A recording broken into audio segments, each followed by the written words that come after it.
Trend tingkah laku yang membawa 29 Menjelang 2020, 2020, rakyat penyakit mental dijangka menjadi masalah kesihatan kedua Ini terbesar bermakna selepas penyakit jantung di Malaysia. Jelas Timbalan Menteri Pembangunan Wanita, Keluarga dan Masyarakat, Hannah Yeoh, lebih membimbangkan kanak-kanak antara masalah golongan kesihatan lebih mental muda. adalah lebih daripada sekarang.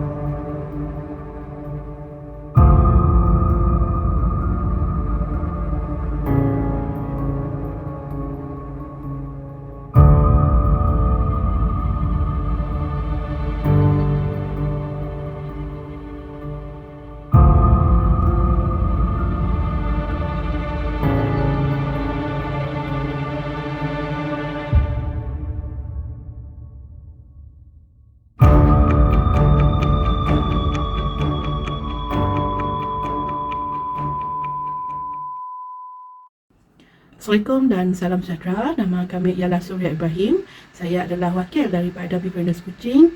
Akan bersama-sama dengan kita orang semua lah pada petang tu untuk berceritalah, berkongsi tentang isu kesihatan mental, dan belia. Bahagian pertama tu dia bertajuk fakta tentang kesihatan mental belia perlu tahu.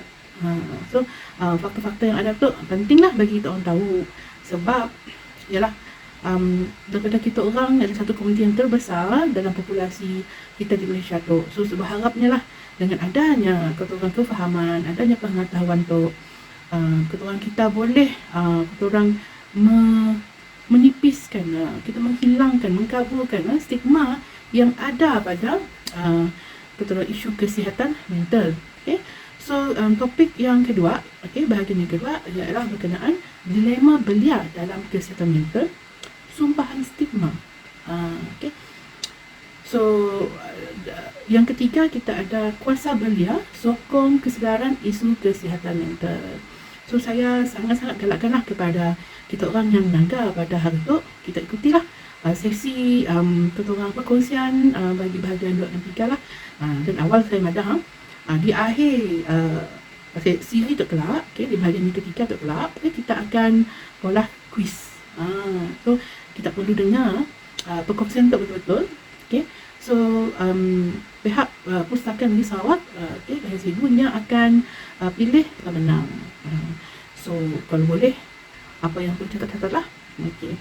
Jadi saya tu sebenarnya adalah seorang sukarelawan dalam Befrienders Kuching lah. So semenjak 2018. Jadi saya nak maulah penafian. Apa yang saya bicarakan, apa yang saya kongsikan, bukan datang daripada pakar lah. So kami tu just ambil secara general je, dan kami ringkaskan apa yang kami tahu, apa yang kami faham, supaya kita orang boleh faham dengan ringkas lah. Tapi mungkinlah dalam kami meringkasnya menjadi kurang tepat, menjadi maksud, harap saya dah. Tapi sekiranya ada lah, so kami minta, kita boleh hubungi kami semula. So kita boleh cerahkan, kita boleh clarify, sekiranya ada kurang perkara yang kita perlu betulkan lah. Jadi mula-mula saya mau merit kita orang, satu orang kefahaman. Bila kita tak cerita pasal sihat nak, paling selalulah kita mikirkan ada penyakit, badan kita orang fit, makan yang sihat, sedang bersenam. Itu kita punya mentaliti terhadap kesihatan. Tapi sebenarnya, untuk kita madah orang yang adalah seorang yang sihat, sebenarnya dia kena mengambil kira satu lagi kategori kesihatan, iaitu kesihatan mental. So kesihatan mental tu, kalau kita ada kesihatan mental yang sihat campur dengan kesihatan fizikal yang sihat, maka secara keseluruhannya, secara holistiknya, kita adalah insan yang sihat. Tetapi kalau salah satulah kelompok kesihatan tu terganggu, itu maksudnya kita perlulah dapatkan rawatan. Jadi senang cakaplah, kesihatan mental tu ni masih kabur. Orang si nampak, orang susah nak faham, kan? Sebab apa? Kalau kita, saya banyaklah mendengar ataupun melihatlah situasi macam tu. Kalau ada orang untuk mandahnya depression kah, ada anxiety. Jadi orang kurang bersimpati. Kurang memberi empati pun, kurang memahami. Tapi cubalah orang yang take patah tangan, okey, luka, yang ada penyakit ketua kecil manis, benda yang orang mudah menerima, orang mudah memberi orang flexibility, memahami. Jadi ini ada macam double standard tu sih antara kesihatan mental dengan kesihatan fizikal. Sebenarnya dua-dua komponen kesihatan tu nya seiring, okay? Nya hampir serupa. Okey, contohnya lah, kami mau kita bayangkan. Okey, so sekarang tu asal kita cerita tentang kesihatan mental, perkataan mental ya dah menakutkan semua orang kan, sebab daripada zaman dulu bila kita sebut mental, kita akan ingat ini adalah tentang orang gila. Okey, itu kata orang stigma lah yang dah bertahun-tahun, okey, kita kata orang kita hadapi kan, okay? Tapi sebenarnya kesihatan mental tu, okey, bermaksud sama seperti kesihatan fizikal. Okey, so contohlah saya beri tahu pada you, kita semua, bila kita ada, let's say lah kita ada luka, okey, luka mungkin dah terkena jarum sikit, okey, adakah kita akan terus pergi ke emergency? Adakah kita terus pergi ke doktor, ada perawatan? Sikan, sebabnya adalah luka, masih sakit, tapi ialah satu yang kata orang bersifat sementara dan tidak memudaratkan. Okay? Jadi sama je lah dengan kesihatan mental. Okay?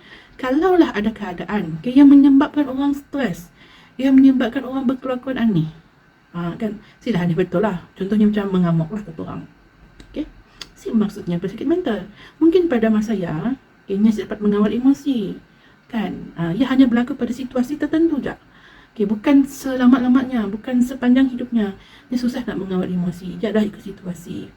Jadi sama je lah, kita boleh lihat kan, dia punya perbandingan antara kesihatan mental dan juga kesihatan fizikal, dia sama, dia seiring. Kesihatan fizikal ada spektrum. Okay, luka, balik pada luka pun ada luka yang parah, kan? Luka yang kita perlu pergi ke dewan bedah. Okay, itu dah parah. Okay, sama juga dengan kesihatan mental. Okay, ada jenis keadaan yang memerlukan pertolongan, okay, intervensi lah daripada mereka yang pakar. Okay, tapi ada juga jenis luka yang memadai lah kalau kita dapat rawatan di klinik. Okay, so sama juga dengan kesihatan mental. Kalau ada keadaan, contohnya ada jenis-jenis kemurungan, okay, ada jenis macam burnout ke, stres, you semestinya perlu mendapat rawatan daripada doktor psikiatris ataupun psikologis. Memadai lah kalau kamu berjumpa dengan kaunselor. Okay? Jadi so saya nak semua orang macam dapat melihat bahawa kesihatan mental tu bukanlah kata orang satu keadaan yang kalau ada terus jadi tu. See, ini adalah satu spektrum. Ini adalah satu macam kata orang peringkat. Ada peringkat yang paling rendah, ada peringkat yang paling teruk. Okay? Ada juga yang ada isu mental sebenarnya. Setidaknya boleh berfungsi, setidaknya boleh berfikir, setidaknya boleh bekerja dengan bagus, setidaknya boleh berkeluarga. Okay? Cuma setidaknya perlu sedar ada apa perkara-perkara yang boleh mengganggu kesihatan mental setidaknya. Okay? Alright. So, itulah yang saya nak bagi tahu lah antara tentang kesihatan mental dan kesihatan fizikal. Dua-duanya saling berkait rapat, dua-duanya saling kata orang memberi kesan antara satu sama lain lah. Okay. Contohnya kan, kalau kita tadi ada satu contoh sakit, mengalami sakit yang kronik, kan, dengan secara tidak langsung dia akan menyebabkan isu kesihatan mental. Sebab bila kita sakit, kita menahan sakit, kita punya pemikiran tak dapat dikawal, kita terlalu memikirkan sesuatu, kita rasa takut, kita rasa resah. Ini juga boleh menjadikan kesihatan mental. Sama juga kalau kesihatan mental sendiri. Kalau ada isu dengan kesihatan mental, kesihatan fizikal boleh terganggu. So paling kata orang basic lah, kalau ada isu tentang kesihatan mental tu, susah buat tidur. Bila kita susah buat tidur pada satu jangka masa yang panjang, kita punya kesihatan fizikal akan merosot lah. Mula ngantuk aja. Lepas kita punya kata orang kita punya proses untuk buat keputusan pun betul. Okay? Kita punya mood berubah. Okay? Sebab bila kita cukup berehat, okay? Kita punya metabolisme badan pun dah meraung-raung. Okay? Semuanya dah kata orang tentu halal lagi. Okay? Ia juga boleh menyebabkan gangguan pada kesihatan fizikal. Alright. Jadi kesihatan mental tu sebenarnya dia bukan hanya merangkumi kita punya pemikiran. Okey. Dia juga merangkumi kita punya mood ataupun kita punya perasaan dan juga kita punya tingkah laku. Okey, dia melibatkan ketiga-tiga tu. Okey. Jadi kita kena hentikanlah bila cerita tentang kesihatan mental. Ini hanya melibatkan tentang kita punya keupayaan untuk berfikir je. Sebenarnya sih kalau kita tu jenis yang marah-marah, kalau kita jenis moody, itu juga adalah satu isu dengan kesihatan mental.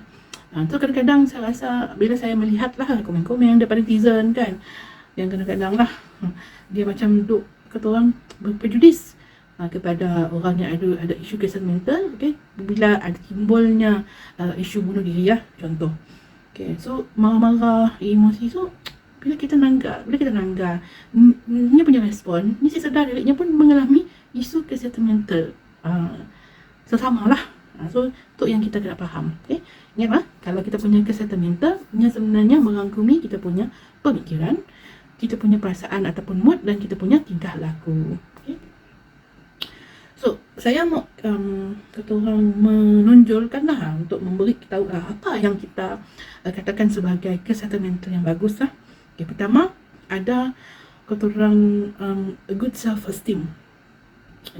Good self-esteem maksudnya kita punya image, kita punya keyakinan diri pada diri sendiri adalah bagus. Kita terima diri seadanya. Kita terima kita tu si berapa putih, kita terima kita tu overweight ke, kita terima diri kita tu kurus, kita terima bahawa diri kita tu si pandai belakang orang. So kita terima diri kita seadanya. Itu adalah dikatakan sebagai mempunyai self-esteem yang bagus. So tu dia punya resepinya. Be happy with yourself. Yang kedua, boleh korang mengurus emosi dengan cara yang membina lah, yang cara yang korang positif. Apa maksud di situ? Kita cerita tentang perasaan marah. Semua orang mengalami rasa marah. So kebiasaannya lah, kalau kita rasa marah, kita akan merasa satu respon lah. Contohnya lah, tiba-tiba dalam keadaan kita accident di jalan raya lah, kereta berlanggar, kereta A berlanggar dengan kereta B. Of course marah. Siapa yang kena langgar, of course marah. So, kalau orang yang jenis ni boleh mengawal emosinya pun, bila dia dah rasa marah dia bertindak. Dia menunjukkan agresif. Sifat agresif. Tingkah laku agresif lah kepada orang lain. Jadi ini dikatakan sebagai cara pengurusan emosi yang tidak sihat. Tapi bagaimana kita nak nak jadikan apa sahaja emosi yang kita lalui adalah satu perkara yang positif. Buatlah apa macam mana sekalipun, kita punya tindak balas mestilah bersifat membina. Contohnya, kalau kita marah dengan orang yang melanggar kita, apa yang kita dapat? Kita puas hati lah kan. Puas hati, tapi selain puas hati, ada sih perkara-perkara lain yang positif kita dapat. Sebenarnya saya dah, bila kita marah dengan agresif, apa yang berlaku ialah pertama, kita menyebabkan badan kita dalam keadaan stres. Bila badan kita dalam keadaan stres, ini akan menyebabkan a bad effect lah kepada kita punya badan. Sama juga bila kita marah dengan orang, kita akan menyinggung perasaan orang lain, orang yang melanggar kita lah. So kalau orang tersinggung dengan kita punya tingkah laku, adakah yang akan bekerjasama dengan baik dengan kita? Nak fikir sendiri lah. Of course tidak kan.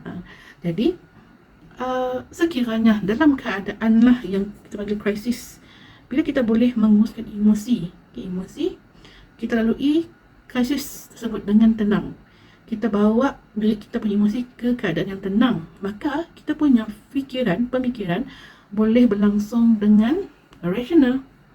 Bila ia berlangsung dengan rasional, segala keputusan yang kita buat dalam keadaan krisis adalah sesuatu yang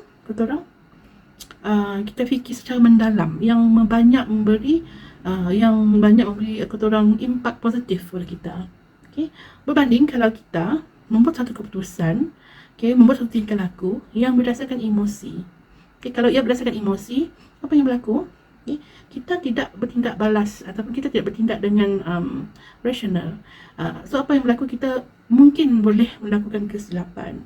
So saya teringat dengan satu kisah ni, saya ingat lah dia punya detail lah, tapi saya terbaca satu kisah yang agak sedih lah, okay? Tentang seorang adik tu yang kebiasaannya dibuli oleh si abang tu lah.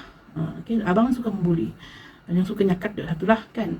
Jadi pada satu tahap si abang mungkin dah melampaui batas kesabarannya. Nya pun dah sama tu mendam. Jadi nya meletus.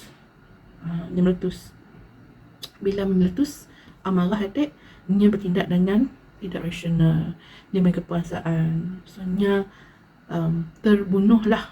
Saya tak tahu lah dia terbunuh, sekali bunuh, saya berani lah nak menggunakan apa lah kan. Tapi nya dah orang membunuh abang yang pun kan. Nya tu baik sebenarnya, orang senang dengannya. Nya boleh nolong orang, kan orang pun kata orang selesa dengannya. Abangnya tu nang kata orang sorak mak dikit lah.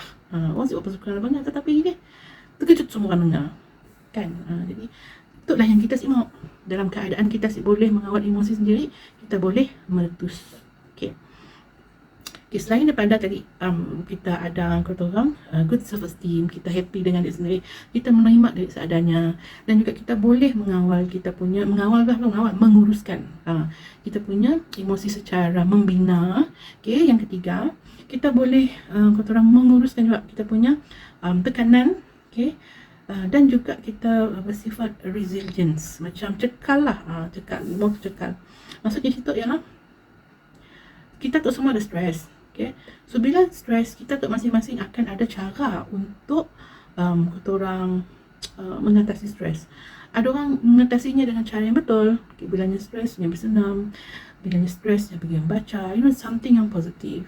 Ada orang bilanya stres, dia pergi pola benda-benda yang si patut. Contohnya penyalahgunaan dadah lah, ataupun sometimes juga ada yang menggunakan rokok, okay, sebagai alat menghilangkan stres. Jadi so, kalau kita ada satu konsep kesihatan mental yang baik, jadi bila kita ada stres, okay, kita akan melalui keadaan tersebut dan dengan sesuatu yang memberi manfaat pada diri kita lah, bukan sesuatu yang memudaratkan. Okay. Dan selalunya orang yang ada kesihatan mental yang bagus, ini seorang yang fleksibel, okay? Dia macam mudah menerima satu perubahan, okay? Dalam masa kita tu PKP lah, okay?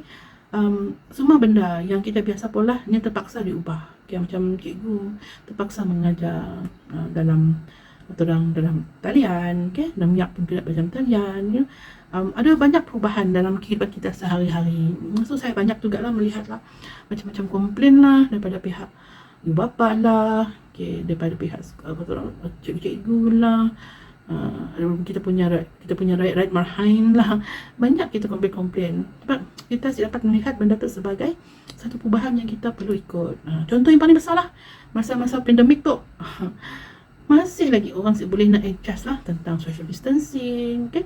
Tentang kata orang kepentingan kalau kita elak keluar daripada rumah sesaja merayu tu susah. Okay, orang kerana orang ni nak pergi tu dia pergi juga, saya kira, okay, tanpa memikirkan impact yang lebih besar, okay, boleh berlaku.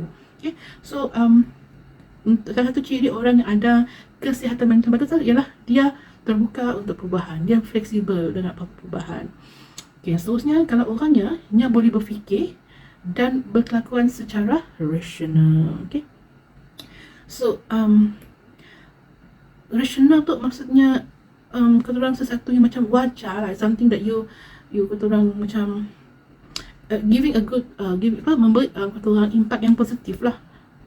Okay, balik kita pada marah tadi kan, okay, kalau kita seorang bila orang dia marah tapi dia bersikap rasional, okay, dia ingat untuk cek dulu, okay, apa kerosakan pada keretanya, dia akan panggil orang yang tertentu untuk tolongnya angkat kereta ya, ataupun dia akan ambil gambar. Dia akan macam minta nombor kontak orang yang melanggar. Be rational.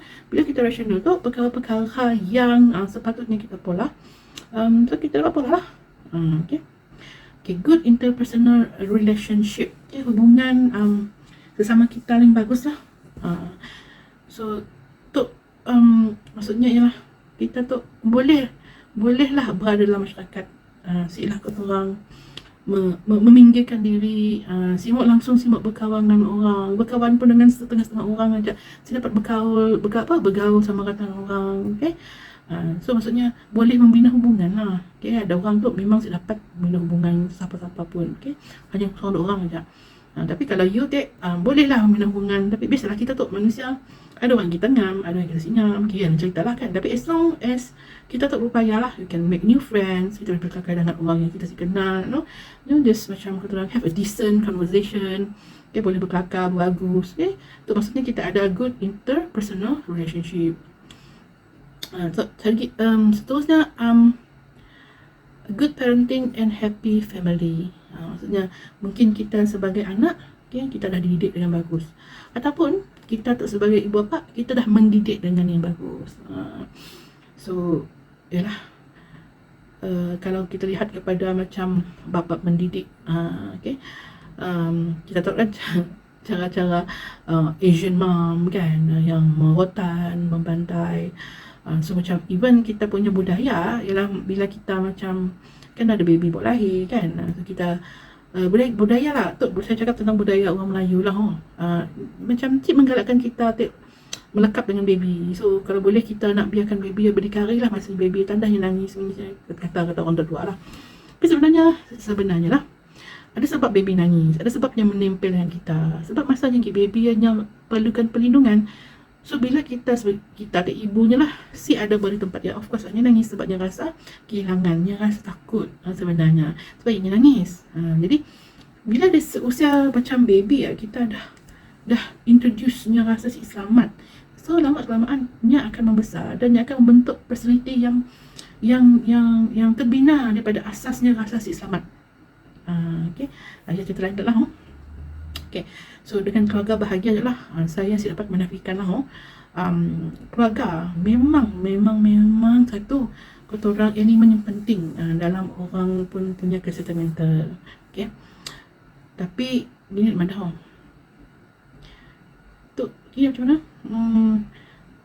Nya contoh, semestinya orang yang family-nya happy, nya saya ada kemungkinan dapat gangguan kesihatan mental. Okay, semestinya lah. Okay, tapi majority siapa yang ada keluarga yang orang bahagia, okay, yang happy, dia punya tahap kesihatan mental, tahap kecekalannya, okay, adalah betul lebih tinggi lah berbanding daripada mereka yang berada dalam keluarga yang orang tidak berfungsi, dysfunctional family lah, ataupun yang porak-poranda. Okay. Yang seterusnya dan yang terakhir, keupayaan untuk belajar ataupun bekerja dengan produktif. Okay. So bila kita punya kesihatan mental adalah mantap, kita punya semangat adalah tinggi untuk hidup, maka kita boleh fokus, kita boleh menyumbangkan, okay, kepada kita punya kerja ataupun kita punya pembelajaran, okay, dengan produktif. Okay. Alright. So itulah antara ciri-ciri lah orang yang ada orang kesihatan mental yang baik. Tetapi itu hanyalah hanya guidance saja. Sila kata kalau kita ada satu, kita ada dua, langsunglah kita ada kesihatan mental yang tinggi. Okay, benda tu dia macam sometimes kata orang tu just macam kita ambil majority, kita ambil yang kata orang yang dah dikaji secara statistik. Tapi bukanlah sesuatu yang kata orang definite, dia sesuatu yang macam kukuh lah. Okay, ada je orang yang ada kesihatan mental yang bagus tapi datang dari keluarga yang porak-poranda. Ada juga orang yang kata orang kesihatan mental yang bagus, dia boleh perform bagus dalam dia punya pekerjaan dan juga pembelajaran, So kita kena be open lah. So saya just memberi apalah ciri-cirinya kan. Okay, so kita lihat pula kepada ciri-ciri orang yang ada kesihatan mental yang lemah. Okay, yang pertama, dia punya kotoran keyakinan diri rendah, self esteem tu rendah. Dia tidak gembira dengan diri sendiri, sentiasa komplain tentang diri sendiri, sentiasa mengkritik diri sendiri. Okay, ini adalah salah satu kotoran, the main reason, puncak utama kalau orang yang kotoran ada isu kesihatan mental. This is the main. Dia punya self esteem, dia punya penerimaan tentang diri sendiri. Okay, itu yang sangat penting. Okay, so actually benda tu adalah berlawanan lah dengan apa yang saya kata tadi. Yang kedua ialah tidak menguruskan emosi dengan baik. Okay? So orang yang marah-marah, orang yang cepat terasa, orang yang suka macam sarkastik, very sarcastic, suka menyindir, that kind of thing. So ada gangguan lah, ada keturang kepincangan lah dalam dia punya pengurusan emosi. Okay? Dan stres pun ini susah nak keturang kawal. Okay? So apa jadinya kalau stres dikawal? Kena akan berlanjutan. Stres tu pada mula-mulanya, okay, bila kita boleh manage, kita boleh kawal, okay, good. Okay, kita boleh lagi teruskan. Tapi kalau kita tidak menguruskan, tapi kita hanya mengawal, kita suppress, kita tahan emosi kita. Contohnya kan, benda yang patut kita marah, tapi kita belagak macam, ini is nothing. You si marah pun, okay? You si menunjukkan emosi you yang marah, you si memberitahu orang pun yang marah, you penam. That is not a good thing lah.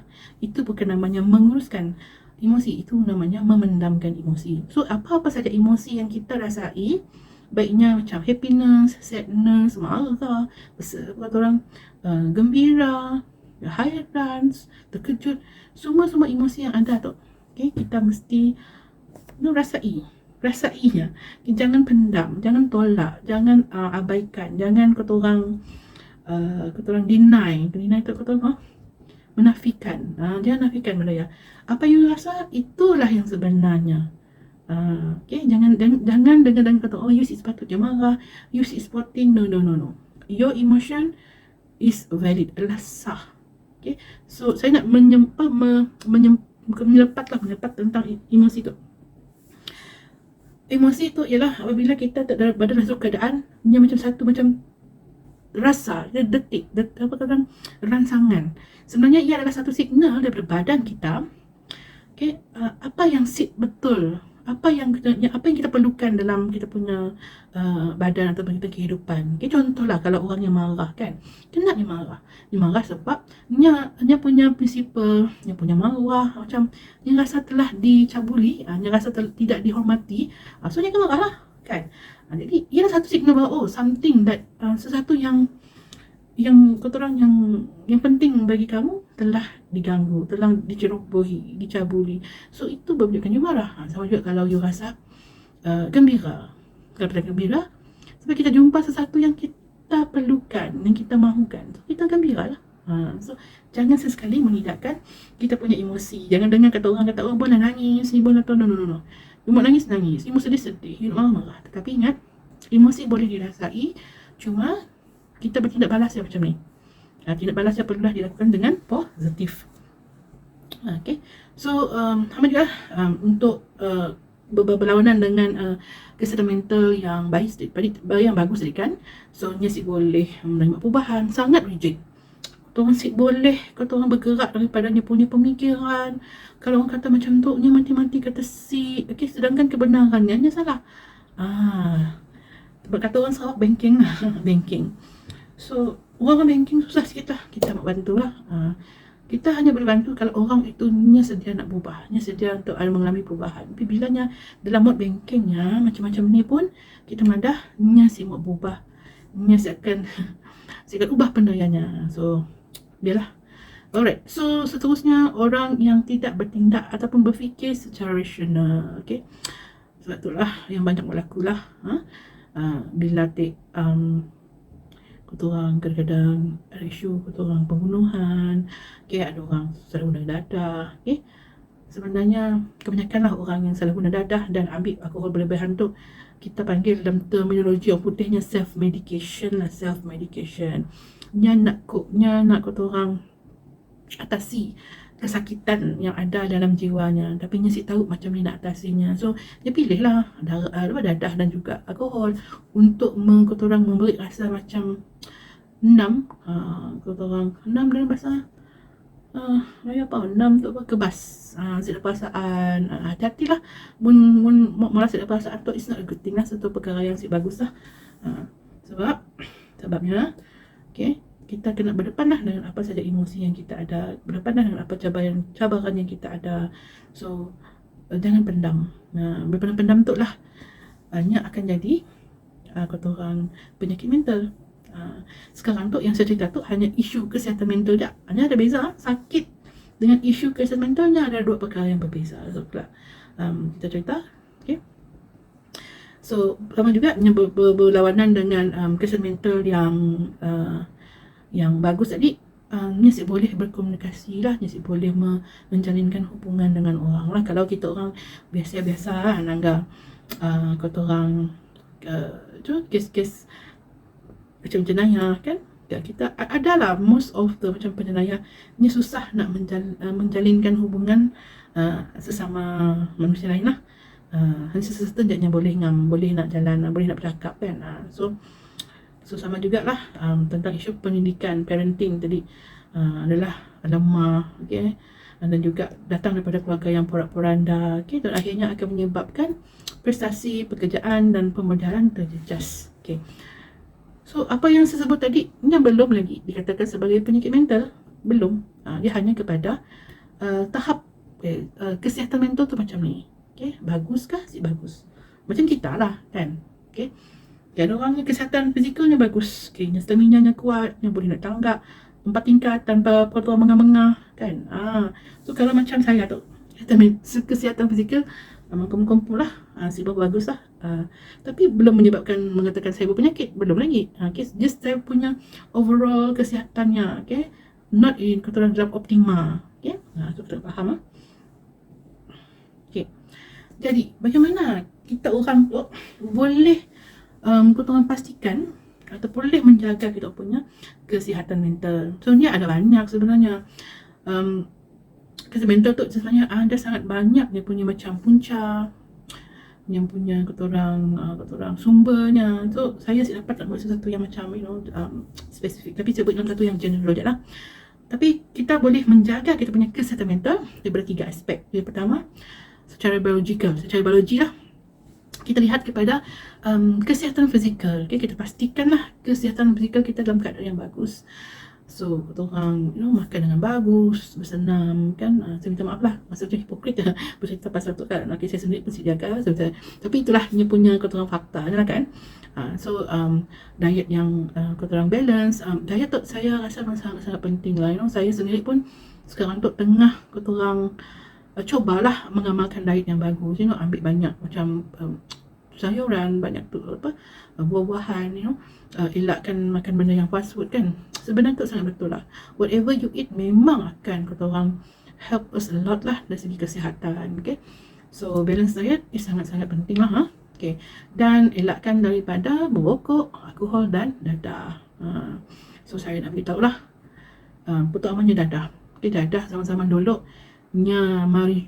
marijuana, morfin, heroinnya ada sumber-sumber dadah yang daripada macam kita dapati semula jadi, okay, tapi dadah kini tu macam syabu kah, ais kah, apanya semuanya dihasilkan secara sintetik, okay.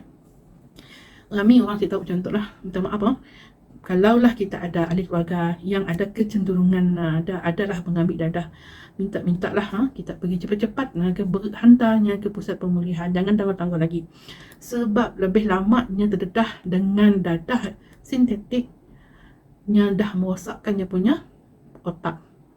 Bila otak dah rosak, mentalnya pun dah jadi sakit. Bila mental sakit, minta maaf lah, sebab tu dah biologi, dia tahap biologi, ni ada peringkat biologi yang dapat nak di reverse. Kalau dadah yang daripada heroin ke, morfin ke, marijuana kan, semua jadi, so damage gila kepada otak pengguna, okay. Tapi kalau yang sintetik tu, saya minta maaf lah. Jadi awal saya mandang, okay, kalaulah ada saudara mara kah, orang yang tersayangnya ada menyalahgunakan dadah, okay, cepatlah hantar ke pusat pemulihan. Sama juga dengan alkohol ni kesan kepada you punya kata orang hati, bukan hati dengan perasaan, hati. Kalau dalam bahasa perubatannya HEPA, okay, HEPA tempat organ besar pada kita punya abdomen tu yang berfungsi untuk menapis toksin daripada kita punya kita punya darah, kata neutralize toksin. Kita punya ginjal lah, ni juga tempat penghasilan tenaga pun pada banyak besar juga lah, okay. Ya, mudah rosak, okay, disebabkan ada alkohol, susah sikit lah, Walaupun kita boleh pula transplant hepa, tapi kat fikirlah kosnya, kat fikir siapa yang serasi. So lah, macam smoking tu, as you know lah, sebabnya ada nikotin. Nikotin pun adalah toksin pada badan. Okey, seterusnya yang paling akhir bagi biologi tadi, tidur yang mencukupi, tidur yang lena. You tidur let's say 8 jam, tapi dalam 8 jam ni you terbangun tersedar, itu bukan tidur yang bagus, itu bukan tidur yang lena. Okey, tidur yang lena, yang selena-lenanya ialah bila you bangun, you rasa otak you sangat-sangat rehat. Kadang-kadang bila kita bangun tidur, kadang pernah sih rasa macam masih lagi kepak. Okey, tidur yang istirahat. Tapi bila kita bangun kita rasa segar, okey, itu tidur yang sangat-sangat bagus. Right? Okey, tadi yang saya cakap ialah bagaimana kita nak menjaga kesihatan mental dari segi biologi. Okey, sekarang untuk kita lihat kepada kesihatan mental, jaga kesihatan mental dari segi kita punya psikologi. Okey. So kita punya good self esteem. Kita kena ada good self esteem. Jadi rahsianya lah untuk mendapat good self esteem ialah menerima diri seadanya. Okay? Dan menyayangi diri sendiri dahulu. Jadi resepinya untuk good self esteem tadi ialah self love. Sayangilah diri sendiri lebih sikit daripada orang lain. Okay? So bukanlah maksudnya kita be selfish, bukan. Tapi lebih kepada kita jangan mengkritik lah. Contoh lah, tu selalu saya perhatikan tau. Contoh, let's say kita lupa sesuatu di rumah je lah, kita tak bergaul pergi kerja. What do we say to yourself? Apa yang kita selalu pada kita pun? Kadang-kadang kita maki tu pun, bodoh lah aku tak kenal. You maki dia sendiri. Betul? Tetapi let's say lah, benda yang lupa tadi sebenarnya orang lain yang lupa, bukan you lah, orang lain dah lah. Orang lain sepatutnya ngembak, tapi nya yang lupa. Adakah you kan maki dan nyumpahnya? See kan? So kita tu terlalu baik kepada orang lain kecuali pada diri sendiri. Dia tandanya you have not enough self love. Bila you benda tu berpraktis sebenarnya, bukannya macam you self love dengan lagu BTS self love, you tu self love sih. You kena perhatikan apakah pemikiran negatif pada diri sendiri yang you selalu lakukan pada diri sendiri, dan cuba sedikit demi sedikit ubah kepada benda yang positif. Let's say you pernah salah, it's okay, aku kan manusia, aku malah salah. Let's say kita kata orang mula satu keputusan yang si bagus, okay? Kita kena terima, that is our decision. Apa-apa komplikasi berlaku pasal kita terima lah. So bila kita ada satu keturunan mentaliti yang fleksibel, yang si menghukum diri sendiri, okay, kita juga belajar untuk si menghukum orang lain. So minta maaf katalah, bila kita nanggap komen-komen netizen yang bersifat menghukum orang lain, bukanlah kata-kata macam nyatik berada di tempat kejadian, lu macam-macam ni komen.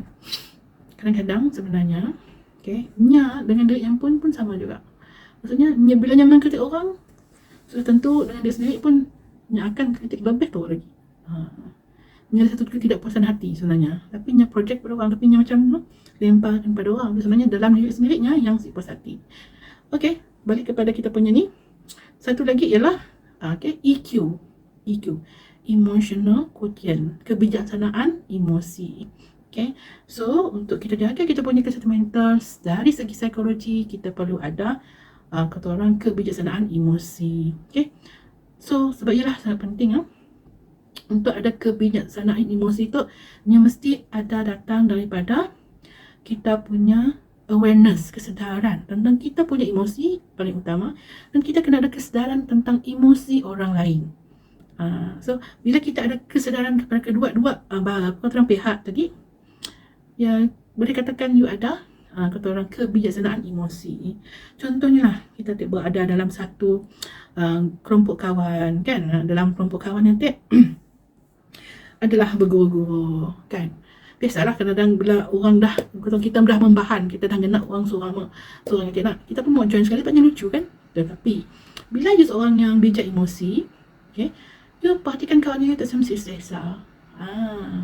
Biar macam you cepat-cepat kata orang diffuse, you macam redakan keadaan. You menambah lagi. Jadi ialah yang menjadikan masalah. Okay, dari segi sosial ada 4 aspek yang perlu diperhatikan, yang perlu diambil berat dari segi keterang kawan, keluarga, kita punya pembelajaran ataupun kerja dan juga komuniti. Benda yang kita ada lah, we cannot ada masanya orang yang mengalami isu dengan kesihatan mentalnya withdrawn daripada orang lain. Ni sibuk terlibat langsung, ni sibuk berkomunikasi langsung. Alright. So, kalau you mau, kata orang heal, daripada you punya keadaan, you memulai dengan kata orang adakan kata orang friendship, keluar dengan kawan-kawan, ada hubungan bagus dengan keluarga, fokus dengan punya study dan kerja, dan juga involve dengan kata orang kerja-kerja kemasyarakatan lah. Alright. So sepanjang yang saya ceritakan tadi, ia belum lagi masuk penyakit mental. Ini hanya kepada menceritakan pada kita orang apa kesihatan mental ada. So nampak tak sebenarnya, walaupun you kata tak you ada isu apa-apa, sebenarnya kita semua memang ada kesihatan mental. Persoalannya, adakah kesihatan mental kita bagus atau siap? Persoalannya, adakah kita boleh cope dengan keadaan sekeliling? Itu persoalannya. Tetapi bila orang kata ni ada gangguan mental, ni ada penyakit mental, ia satu kategori yang lain. Jadi janganlah terlalu takut lah. Macam bila you nak korang merawat, you punya isu kesihatan mental you terganggu, you rasa sedih, kan? Orang takut lah nak jumpa dengan profesional, takut jumpa kaunselor lah actually. Ada sebab pula saya cakap saya sekarang untuk masa mencukupi, kan? So saya hanya boleh madam macam tu je. Kita boleh kata orang live on our own lah. Kita perlu bergantung kepada orang lain. So mungkin kita bergantung pada orang lain, maksudnya kita tu adalah lemah ataupun dah rosak ataupun dah berpenyakit sick. Bila you dapat rawatan daripada kaunselor, kan? Maksudnya you take care of yourself. You nak menjaga diri you supaya you pulih balik. So that is the keyword lah. Jangan takut untuk mendapatkan bantuan. Semestinya you mengalami apa-apa penyakit mental, kadang-kadang you hanya mengalami isu dengan kesihatan mental. So jika ada gangguan pada kesihatan mental, ia akan mengganggu ketiga aspek tadi, pemikiran, mood dan juga tingkah laku. Yang kalau ada orang ada penyakit mental, kefungsiannya akan merosot. Kefungsiannya dalam bekerja dan belajar, kefungsiannya dalam membina hubungan, dan kefungsiannya untuk menjaga diri sendiri. So penyakit mental ini macam penyakit fizikal jugalah. Ada yang kita boleh rawat, ada rawatan yang cepat, ada rawatan yang ambil masa, ada rawatannya mungkin hanya sekadar untuk mengurangkan simptom. Jadi kita boleh kata orang minta maaf kata, kebanyakanlah orang yang ada isu dengan kesihatan mental, ni ada satu mentaliti macam tu, aku makan ubat, aku mesti sihat. Jadi saya menyerulah sesiapa yang ada isu kesihatan mental, jangan fokus gila kepada you mau bagus serta-merta menjadi orang yang normal. Jangan fikir macam ya, tapi fikir kepada healing. Take your time. Macam bukanlah sesuatu yang menyebabkan you rasa happy. Bila you rasa you mesti dirawat, you mesti macam pulih, ia menimbulkan satu tekanan pada you. So bila contoh-contohnya ada ketikanya you terciduk, you kata orang terkesan dengan penyakit dengan isu kesihatan mental you akan rasa kecewa dengan diri sendiri. Ini akan mula lagi satu cycle yang baru. You macam mengkritik diri sendiri. So hentikanlah, dia tidak memberi manfaat pun. Just fokus kepada journey healing, cari ketenangan, itu yang paling penting. Jadi harapnya lah dengan serba sedikit penjelasan saya tentang kesihatan mental tu, faktanya bolehlah korang you faham lah. Yang saya nak sampaikan tu ialah jangan double standard dengan kesihatan mental dengan kesihatan fizikal. Saya rasa sampai ke tahap tu lah kita punya penceritaan. Terima kasih kerana sudi mendengar dan meluangkan hampir 1 jam bersama dengan saya. Sekian, terima kasih. Bye. Kita jumpa lagi pada bab yang kedua. Sumpahan stigma, dilema bagi belia dalam kesihatan mental. Penting ya. Okay, jangan lupa untuk follow dan jangan lupa kita akan adakan quiz. Okay, terima kasih. Assalamualaikum dan wassalam.